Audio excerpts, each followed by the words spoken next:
Bentornati, bentrovati a Storie, seconda settimana di questa seconda stagione. Stiamo veramente prendendo il volo dentro quello che è un argomento centrale del nostro percorso di conoscenza della storia dell'Occidente e delle origini ai giorni nostri. È l'epoca della lirica, l'epoca dei simposi, l'epoca in cui il mondo classico, attraverso l'aristocrazia, produce delle opere incredibili dal punto di vista poetico che rimangono come patrimonio di tutta l'umanità.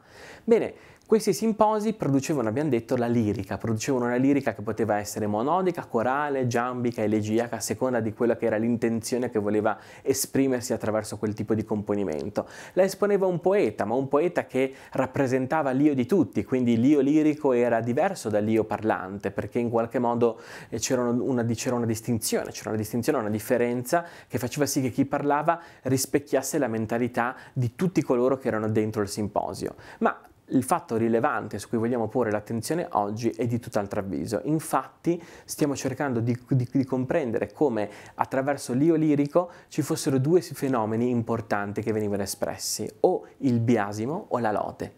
La lode e il biasimo erano in qualche modo i due elementi fondamentali della poesia. Voi dovete pensare a un'epoca in cui i piccoli gruppi erano l'un contro l'altro armati, c'era una fortissima conflittualità all'interno della città. Le città potevano avere 100 persone, 200 persone, ebbene c'erano 10-20 gruppi tutti in guerra l'uno con l'altro. E quindi i simposi erano luoghi dove si esprimeva la lode per gli ideali, per il comportamento del proprio gruppo, e il biasimo per gli ideali, per il comportamento degli altri gruppi. Quindi erano dei luoghi di propaganda, erano dei luoghi di affermazione, erano i luoghi di consolidamento dell'identità. Capita ancora oggi, come spesso succede anche sui social, che ci si parla fra persone che la pensano allo stesso modo, ci si parla tra persone che in qualche modo si sostengono l'un con l'altro, e in quel modo l'idea che si va a sostenere sembra più vera. È un'illusione, perché in qualche modo, parlando costantemente con quelli che la pensano come te, ti chiudi sempre di più e capisci sempre di meno il mondo che hai accanto, e lo approvi sempre di meno e ti tiri sempre di più fuori dal grande agone del mondo.